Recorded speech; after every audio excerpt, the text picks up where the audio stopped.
नमस्कार दोस्तों, एक बार फिर से स्वागत है आप सभी का हमारे यूट्यूब चैनल पर। तो इस वीडियो में हम लोग ईटीपी के जो मॉडल क्वेश्चन पेपर आए हैं उन क्वेश्चन पेपर में जो क्वेश्चन दिए हैं उन क्वेश्चंस के आधार पर जितने भी इम्पोर्टेंट टॉपिक्स बन रहे हैं हम लोग उन टॉपिक्स को कर रहे हैं ताकि कम समय में हम लोग ज़्यादा से ज़्यादा क्वेश्चन को कवर कर पाएँ। ठीक है, तो सबसे पहले एक बार क्वेश्चंस देख लेते हैं और उसके बाद हम लोग टॉपिक भी जानेंगे कि किस टॉपिक के बारे में इस वीडियो में हम लोग डिस्कस करेंगे। आपको देखने को मिलेगा कि उस टॉपिक से बहुत सारे क्वेश्चन आपके मॉडल में आए हुए हैं, तो हम लोग सीधा टॉपिक को समझेंगे और वीडियो के अंत में हम लोग फिर से मॉडल पेपर में आएंगे, मॉडल पेपर के क्वेश्चंस देखेंगे और क्वेश्चंस देखने के बाद आप लोगों को खुद ब खुद ये महसूस होगा कि आप उन क्वेश्चन के आंसर लिख पा रहे हैं। ठीक है, तो अगर आप टॉपिक को अच्छी तरह से समझ लेंगे तो आपको आंसर लिखने में कोई किसी प्रकार की समस्या नहीं होगी। तो चलिए सबसे पहले हम लोग मॉडल पेपर के जितने भी क्वेश्चन हैं उन क्वेश्चन को देख लेते हैं जो उस टॉपिक से संबंधित हैं। तो इस वीडियो में हम लोग ईटीपी के जिस टॉपिक को डिस्कस करने वाले हैं वो है संसाधन यानी रिसोर्सेस। देखिए, इस टॉपिक से बहुत सारे क्वेश्चन हमारे मॉडल पेपर में आए हुए हैं और हो ना हो एग्जाम में 1 या 2 क्वेश्चन इस टॉपिक से आपको ज़रूर देखने को मिलेंगे। तो इस हिसाब से यह टॉपिक काफ़ी इंपॉर्टेंट हो जाता है हमारे लिए, तो इसे अच्छी तरह से चलिए समझते हैं। लेकिन उससे पहले एक बार हम लोग क्वेश्चन को देख लेते हैं जो सेट में आए हुए हैं। ठीक है, देखिए सेट 1 में जो क्वेश्चन नंबर 1 है वो है संसाधन का क्या अर्थ है। क्वेश्चन नंबर 8 भी इसी टॉपिक से आया है, संसाधनों की गतिशीलता का क्या तात्पर्य है। क्वेश्चन नंबर 17 है संसाधनों के विभिन्न प्रकार बताइए। सेट 2 में क्वेश्चन नंबर 8 आया है तकनीकी संसाधन का क्या महत्व है। क्वेश्चन नंबर 10 है मानवीय संसाधन से आप क्या समझते हैं। सेट 3 का क्वेश्चन नंबर 8 है एक उद्यम के लिए आवश्यक संसाधन क्या है, उन्हें संसाधन किन किन संसाधनों की आवश्यकता होती है एक उद्यम को। सेट 4 में क्वेश्चन नंबर 15 दिया गया है विभिन्न प्रकार के संसाधनों का उल्लेख करें, यानी संसाधन के प्रकार बताना है, संसाधन जो विभिन्न प्रकार के होते हैं उनके बारे में बताना है। तो इस टॉपिक से बहुत सारे क्वेश्चन हम लोगों को प्रत्येक सेट में देखने को मिले हैं और एग्जाम में आप लोगों को 1 या 2 क्वेश्चन इस सेट से ज़रूर देखने को मिलेंगे। तो चलिए हम लोग अच्छी तरह से सेट को इस टॉपिक को डिस्कस करते हैं और टॉपिक डिस्कस करने के बाद आप लोगों को खुद ब खुद महसूस होगा कि इन सभी क्वेश्चन के आंसर आप खुद लिख पा रहे हैं। ठीक है, तो चलिए हम लोग टॉपिक पे चलते हैं। देखिए, तो हमारा जो टॉपिक है वो है संसाधन निर्धारण या रिसोर्सेस या संसाधन। ठीक है, तो सबसे पहले हम लोगों को पूछा गया था कि संसाधन की परिभाषा दीजिए, संसाधन किसे कहते हैं, संसाधन क्या है। इस तरह के क्वेश्चन आपको सेट में मिले हैं। तो देखिए उसका एक सरल और साधारण आंसर हम लोग लिख सकते हैं कि संसाधन का अर्थ उस माध्यम से है जो व्यक्ति के कार्य संपादन के लिए आवश्यक होते हैं, यानी किसी भी व्यक्ति को किसी भी कार्य को करने के लिए जिस माध्यम की आवश्यकता होती है, जिन चीज़ों की आवश्यकता होती है वे चीज़ें वे माध्यम क्या कहलाते हैं, हमारे संसाधन कहलाते हैं। ठीक है, तो अगर 1 नंबर का क्वेश्चन है जिसमें हमारे संसाधन की परिभाषा लिखना है या फिर संसाधन क्या है वो लिखना है, तो इस आंसर को हम लोग उसमें लिख सकते हैं कि संसाधन का अर्थ उस माध्यम से है जो व्यक्ति के कार्य संपादन के लिए आवश्यक है, अर्थात किसी भी व्यक्ति को किसी भी कार्य को करने के लिए जिन चीज़ों की आवश्यकता होती है, जिन साधनों की आवश्यकता होती है, जिन माध्यमों की आवश्यकता होती है उन्हें हम लोग संसाधन कहते हैं। ठीक है, देखिए संसाधन का अर्थ उस माध्यम से है जो व्यक्ति के कार्य संपादन के लिए आवश्यक है। एक छात्र जितना भी कुशाग्र बुद्धि हो का क्यों ना हो, उसे किताब कॉपी कलम या शिक्षक आदि की सुविधा नहीं दी जाए तो वह कुछ नहीं कर सकता। ठीक है, मतलब बोलने का अर्थ यही है कि हमें किसी न किसी कार्य को करने मतलब हमें प्रत्येक कार्य को करने के लिए किसी न किसी प्रकार के संसाधन या फिर माध्यम की आवश्यकता पड़ती है। एक छात्र यदि बहुत अधिक बुद्धिमान है फिर भी अगर उसके पास किताब कॉपी कलम विद्यालय या शिक्षक की सुविधा नहीं दी जाए तो वह बहुत ज़्यादा कुछ नहीं कर पाएगा। यानी संसाधन हमें हमारे लिए बहुत ज़रूरी है किसी भी कार्य को करने के लिए। देखिए, संसाधनों के गतिकरण में उद्यमी की भूमिका, यानी उद्यमी किस प्रकार से संसाधनों को गतिकरण करता है। देखिए, उद्यमी की सफलता इस बात में निहित होती है कि वह किस कुशलता से अपने लिए आवश्यक संसाधनों को जुटाकर उनका समुचित प्रयोग करता है। संसाधनों को गतिशील बनाने के साथ साथ उद्यमी को यह भी देखना है कि वह गति अनुकूल दिशा में होनी चाहिए। ठीक है, देखिए हमारा एक क्वेश्चन था कि संसाधनों की गतिशीलता से क्या तात्पर्य है या फिर संसाधनों की गतिशीलता किसे कहते हैं। तो संसाधनों की गतिशीलता से आशय संसाधनों का समुचित प्रयोग करना है। ठीक है, संसाधनों की गतिशीलता का मतलब ही होता है संसाधनों का समुचित प्रयोग करना और सही दिशा में प्रयोग करना। ठीक है, ठीक है। तो संसाधनों को उसके निर्धारण में या फिर उसको जुटाते समय एक उद्यमी को या फिर एक व्यक्ति को किन किन बातों का ध्यान में रखना चाहिए, ये देखिए वो है संसाधनों की आवश्यकता, संसाधनों की पहचान, रुकावटों का अध्ययन, आपूर्तिकर्ता से संपर्क, साधन की मात्रा एवं समय, संसाधन की किस्म एवं लागत, संसाधन खरीद की वित्त व्यवस्था। तो ये सभी बातें हैं जो हमें संसाधन को जुटाते समय ध्यान में रखना चाहिए। हालांकि ये उतना अधिक इम्पोर्टेंट टॉपिक है नहीं, हमें जानना था कि संसाधन किसे कहते हैं, संसाधनों की गतिशीलता का क्या अर्थ है, और हमें संसाधन के विभिन्न प्रकार देखने हैं। तो यहाँ से हमारे इम्पोर्टेंट टॉपिक शुरू होता है कि संसाधनों के प्रकार एवं स्रोत। ठीक है, काइंड्स ऑफ रिसोर्सेस। देखिए, किसी भी उपकरण को चलाने के लिए कई तरह के संसाधनों की आवश्यकता होती है, जैसे भूमि, पूंजी, श्रम, कच्चा माल, मशीन, उपकरण, पानी, बिजली, सुरक्षा, यातायात आदि। ये सभी संसाधनों को एकत्रित करना पड़ता है। उपकरण की प्रकृति एवं उसके आकार के अनुसार संसाधन की आवश्यकता एवं प्रकार बदलते रहते हैं। फिर भी संसाधन के विभिन्न प्रकार निम्नलिखित हैं। ठीक है, तो उपकरण की आवश्यकता और प्रकृति के अनुसार अलग अलग संसाधनों की आवश्यकता होती है, लेकिन संसाधनों को 4 भागों में बांटा गया है। वो क्या है? भौतिक संसाधन, मानवीय संसाधन, तकनीकी संसाधन और वित्तीय संसाधन। तो ये हैं संसाधन के 4 प्रकार। हमारे पास क्वेश्चन है कि संसाधनों के विभिन्न प्रकार क्या हैं, या फिर और घुमा के क्वेश्चन पूछा गया कि एक उद्यमी को किन किन संसाधनों की आवश्यकता होती है। तो सभी प्रकार के क्वेश्चन में इन्हीं 4 संसाधनों के बारे में आपको लिखना है कि संसाधन 4 प्रकार के होते हैं: भौतिक संसाधन, मानवीय संसाधन, वित्तीय संसाधन और एक है तकनीकी संसाधन। ठीक है, तो इन 4 संसाधन के बारे में हम लोग अच्छी तरह से समझते हैं, और इन संसाधनों के अंदर से भी हमारे प्रश्न बने हैं, जैसे कि तकनीकी संसाधन का क्या महत्व है, या फिर मानवीय संसाधन किसे कहते हैं। ठीक है, तो चलिए एक एक करके देखते हैं। पहले भौतिक संसाधन। तो भौतिक संसाधन क्या है? तो इस संसाधन के अंतर्गत भूमि, स्थान, मशीन, यंत्र, उपकरण, कच्चा माल आदि को शामिल किया गया। तो भौतिक संसाधन के अंतर्गत भौतिक चीज़ों को शामिल किया गया, जैसे भूमि, स्थान जो है, मशीन है, यंत्र, उपकरण, कच्चा माल। तो ये सभी भौतिक चीज़ें हैं, तो भौतिक संसाधनों में इनको शामिल किया जाता है। ठीक है, देखिए, और भौतिक संसाधन भी काफ़ी महत्वपूर्ण है, क्योंकि बिना भौतिक संसाधन के उपकरण खड़ा ही नहीं हो सकता। ठीक है, उपकरण के लिए एक स्थान चाहिए होता है, उपकरण के लिए एक भूमि चाहिए होती है, उपकरण को चलाने के लिए मशीन चाहिए होती है, यंत्र की आवश्यकता होती है। तो भौतिक संसाधन भी काफ़ी महत्वपूर्ण होता है।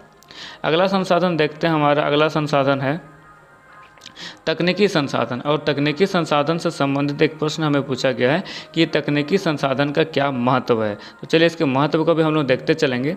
देखिए, तकनीकी संसाधन के अंतर्गत विभिन्न ऐसी तकनीकें आती हैं जिनका उपयोग आज के परिप्रेक्ष्य में करना अत्यंत आवश्यक है। ठीक है, तो तकनीकी संसाधन से आशय तकनीक से है। तकनीकी संसाधन मतलब क्या होता है? टेक्निक यानी टेक्नोलॉजी। हम लोग किस प्रकार के टेक्नोलॉजी का प्रयोग कर रहे हैं अपने उत्पादन में या फिर सामान के निर्माण में। ठीक है, उत्पाद के निर्माण में। देखिए, तकनीकी संसाधन का उपकरण में विशेष महत्व है, क्योंकि यदि हम नई तकनीक का उपयोग करते हैं, अच्छी तकनीक का उपयोग करते हैं, तो यह अच्छी तकनीक और नई तकनीक हमारे लागत को कम कर देगा, और साथ ही साथ हमारे जो उत्पादन है उसकी गति को बढ़ा देगा, यानी हमारे उत्पादन को बढ़ाएगा और लागत को कम कराएगा। इस आधार पर हम अधिक लाभ कमा सकते हैं। तो तकनीकी संसाधन का भी व्यवसाय में विशेष महत्व है। इससे हमारा लाभ बढ़ता है, इससे हमारी लागत घटती है, या अधिक इससे उत्पादन बढ़ता है। ठीक है, तो ये है तकनीकी संसाधन। देखिए, उपकरण की सफलता या असफलता मानवीय संसाधन के अच्छा, ये तो अलग हो गया। ठीक है, देखिए, यह तकनीक उत्पादन की प्रक्रिया, सूचना संचारण, मशीन, यंत्र का परिचालन आदि से संबंधित हो सकता है। आधुनिकता एवं नवीनतम तकनीकों का प्रयोग एक और उत्पादन लागत को कम करता है और दूसरी ओर उत्पाद की गुणवत्ता को भी बढ़ाता है। ठीक है, तो जैसा कि मैंने कहा कि तकनीकी संसाधन क्या करता है? हमारे लागत को कम करता है, वस्तुओं का उत्पादन अधिक करता है और उसकी गुणवत्ता में भी वृद्धि करता है। तो इस आधार पर हमारा लाभ बढ़ेगा, हमारा प्रॉफिट बढ़ेगा। अगला जो संसाधन दिया गया है वो है मानव संसाधन यानी ह्यूमन रिसोर्सेज। देखिए, मानव संसाधन के से संबंधित भी एक प्रश्न हमारे मॉडल में पूछा गया है तो इसको भी थोड़ा अच्छे से देखते हैं। देखिए, जितने भी संसाधन विद्यमान हैं ये सभी निष्क्रिय होते हैं, इन्हें मानवीय संसाधन ही गतिशील बनाता है। यानी उपक्रम में जितने भी संसाधन होते हैं, भूमि, पूंजी, आपका यंत्र है, कच्चा माल है, तो ये जितने भी संसाधन हैं, भौतिक संसाधन जितने भी हैं, ये सभी निष्क्रिय होते हैं। लेकिन मानव संसाधन एक ऐसा संसाधन है जो इन सभी संसाधनों को सक्रिय बनाता है, यानी इन सभी संसाधनों को गतिशील बनाते हैं, इनसे काम करवाता है। अतः मानवीय संसाधन एक सक्रिय संसाधन होता है। साहसी अपने उपक्रम का कप्तान अवश्य होता है, किंतु अकेले सभी कार्य स्वयं नहीं कर सकता। ठीक है, तो एक साहसी यानी एक उद्यमी जो होता है, भले ही उपक्रम का मालिक होता है, किंतु सभी काम वो स्वयं नहीं कर सकता है। इसके लिए उसे मानवीय संसाधनों पर निर्भर रहना पड़ता है। उपक्रम चलाने के लिए अनेक कर्मचारियों की आवश्यकता होती है। इसके लिए कर्मचारियों की कई श्रेणियों में कार्य एवं आवश्यकता अनुसार बंटवारा कर उनकी योग्यता अनुसार नियुक्ति की जाती है। अतः मानवीय संसाधन के अंतर्गत प्रबंधकीय, गैर प्रबंधकीय, तकनीकी, कुशल, अकुशल सभी तरह के कर्मचारी आते हैं। ठीक है, तो मानवीय संसाधन के अंतर्गत क्या आता है? मानवीय संसाधन के अंतर्गत एक उपक्रम में कार्यरत सभी प्रकार के कर्मचारी आते हैं, चाहे वो किसी भी स्तर के हो, किसी भी क्षमता के हो। ठीक है, तो मानवीय संसाधन यानी एक उपक्रम में कार्यरत सभी प्रकार के कर्मचारी। और मानवीय संसाधन का किसी भी उपक्रम में विशेष महत्व है, क्योंकि बिना मानव संसाधन के किसी भी उपक्रम के जो अन्य संसाधन हैं वो गतिशील नहीं होंगे, वो सक्रिय नहीं होंगे, क्योंकि वो सभी निष्क्रिय होते हैं और मानव संसाधन ही एक सक्रिय संसाधन होता है, और मानव संसाधन ही अन्य संसाधनों को कार्य करने लायक बनाता है या फिर उनसे कार्य लेता है। ठीक है, चौथा दिया गया है वित्तीय संसाधन यानी फाइनेंशियल रिसोर्सेस। देखिए, वैसे तो सभी संसाधनों का अपना अपना महत्व है तथा किसी एक के बिना उपक्रम चलाने की बात नहीं सोची जा सकती, किंतु वित्तीय संसाधन इनमें अति विशिष्ट होता है। ऐसा इसलिए कि अन्य सभी संसाधनों को अपनी ओर खींचने में यह चुंबक का कार्य करता है। उपक्रम आरंभ करने से लेकर उसे ठीक से संचालित करने तक हर कदम पर वित्त संसाधन की आवश्यकता पड़ती है। उपक्रम के अस्थायी पूंजी एवं कार्यशील पूंजी दोनों के लिए वित्त की आवश्यकता होती है। ठीक है, तो जैसा कि कहा गया कि वित्त व्यवसाय का जीवन रक्त होता है, तो उसी प्रकार एक उपक्रम में जो वित्तीय संसाधन है वो अन्य सभी संसाधनों को अपनी ओर खींचते हैं। यानी एक उपक्रम को चलाने के लिए जितने भी संसाधनों की आवश्यकता होती है वह सभी संसाधन वित्त के द्वारा ही आते हैं उपक्रम में। और उपक्रम के दिन प्रतिदिन की आवश्यकताओं के लिए जो कार्यशील पूंजी की आवश्यकता होती है या फिर उसके लंबे समय तक संसाधन खरीदने के लिए जो अस्थायी पूंजी की आवश्यकता होती है, तो उन सभी को खरीदने के लिए या फिर कार्यशील पूंजी की व्यवस्था करने के लिए भी वित्तीय संसाधन की आवश्यकता होती है। तो वित्तीय संसाधन भी किसी भी व्यवसाय में विशेष या फिर अहम भूमिका अदा करता है, क्योंकि वित्त को व्यवसाय का जीवन रक्त माना जाता है और बिना वित्तीय संसाधन के उपक्रम नहीं चल सकता। ठीक है, तो ये थे संसाधन के 4 प्रकार। और जैसा कि सेट में क्वेश्चन पूछा गया था, तो उस हिसाब से आप इन चारों को लिखिएगा कि संसाधन 4 प्रकार के होते हैं। सबसे पहला क्या है? भौतिक संसाधन, दूसरा है आपका तकनीकी संसाधन, तीसरा है मानवीय संसाधन और चौथा है वित्तीय संसाधन। तो सेट में जो क्वेश्चन आए हैं उन क्वेश्चन का आपको इसी प्रकार से आंसर देना है। तो चलिए एक बार हम फिर से क्वेश्चन देख लेते हैं और उसके बाद क्वेश्चन देखकर आपको लगेगा कि नहीं इसका आंसर आपको अभी आ रहा है। देखिए, तो हमारा सेट 1 में क्वेश्चन 2 था कि संसाधन का क्या अर्थ है, और उसके बाद संसाधन का क्या अर्थ है, संसाधन किसे कहते हैं। तो उसमें हम लोग आंसर देख लिए कि संसाधन से आशय उन सभी माध्यमों से है जो हमारे कार्य निष्पादन के लिए आवश्यक होती है या फिर हमें हमारे कार्य करने में जो मदद करती है। फिर क्वेश्चन नंबर 8 है कि संसाधनों की गतिशीलता का क्या तात्पर्य है। तो संसाधनों की गतिशीलता से आशय संसाधनों का उचित एवं सही प्रयोग करना है। ठीक है, एक उद्यमी द्वारा संसाधनों का उचित प्रयोग करना एवं सही प्रयोग करना संसाधनों की गतिशीलता कहलाती है। क्वेश्चन नंबर 17 दिया गया कि संसाधन के विभिन्न प्रकार क्या हैं। तो इसमें आपको उन 4 प्रकार के संसाधनों के बारे में बताना है, 4 पॉइंट लिखना है और उनको अच्छी तरह से डील भी करना है। तो 4 संसाधन क्या थे हम लोग? भौतिक संसाधन, मानवीय संसाधन, तकनीकी संसाधन और वित्तीय संसाधन। फिर देखिए सेट 2 में क्वेश्चन नंबर 8 पूछा गया कि तकनीकी संसाधन का क्या महत्व है। तो हम लोग देखें कि तकनीकी संसाधन का विशेष महत्व है। उस तकनीकी संसाधन के द्वारा हम लोग क्या कर सकते हैं? तकनीकी संसाधन द्वारा हमारा लागत कम होता है, हमारे उत्पादन बढ़ जाता है और हमारे जो उत्पाद है उसकी गुणवत्ता में भी वृद्धि होती है और हमें लाभ में भी वृद्धि होती है। तो ये जो 4 पॉइंट मैंने बताया, इन 4 पॉइंट, चूँकि ये 3 मार्क्स का क्वेश्चन है या फिर 2 मार्क्स का क्वेश्चन क्वेश्चन है। अगर 3 मार्क्स का क्वेश्चन पूछता है तो 3 पॉइंट दीजिए और उसको डील कीजिए। 3 पॉइंट क्या क्या दे पाएंगे आप कि इससे उत्पाद की गुणवत्ता में वृद्धि होती है, इससे लागत में कमी होती है और क्या इससे लाभ बढ़ता है, ठीक है, अधिक उत्पादन होता है। तो इस प्रकार से 3 पॉइंट देकर हम लोग इसके आंसर लिख सकते हैं। क्वेश्चन नंबर 10 दिया गया है कि मानवीय संसाधन से आप क्या समझते हैं। तो मानवीय संसाधन से आशय उन सभी कर्मचारियों से है जो उपक्रम में कार्य करते हैं। इसका आंसर भी हमें पता है। सेट 3 में क्वेश्चन पूछा गया था एक उद्यम के लिए आवश्यक संसाधन क्या है। तो एक उद्यम के लिए आवश्यक 4 संसाधन है। क्या क्या? मानव संसाधन, भौतिक संसाधन, वित्तीय संसाधन और तकनीकी संसाधन। क्वेश्चन नंबर 15 जो है सेट 4 में पूछा गया कि विभिन्न प्रकार के संसाधनों का उल्लेख करें। तो इस प्रश्न के लिए भी हम लोग उसी आंसर की ओर जाएंगे, यानी संसाधन के 4 प्रकार को बताएंगे, 4 पॉइंट लिखेंगे और उनको डील करेंगे, ठीक है। तो इस वीडियो में हम लोग इसी टॉपिक को कवर कर रहे हैं। नेक्स्ट वीडियो में हम लोग इस आगे के टॉपिक्स को कवर करेंगे। और देखिए इस प्रकार से अगर हम लोग करेंगे तो बहुत जल्दी हमारा सेट कंप्लीट हो जाएगा, क्योंकि एक ही टॉपिक से प्रत्येक सेट में 1 या 2 क्वेश्चन करके आ रहे हैं।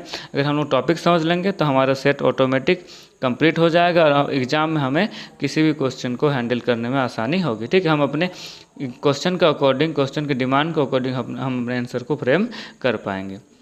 तब तक के लिए बहुत बहुत धन्यवाद।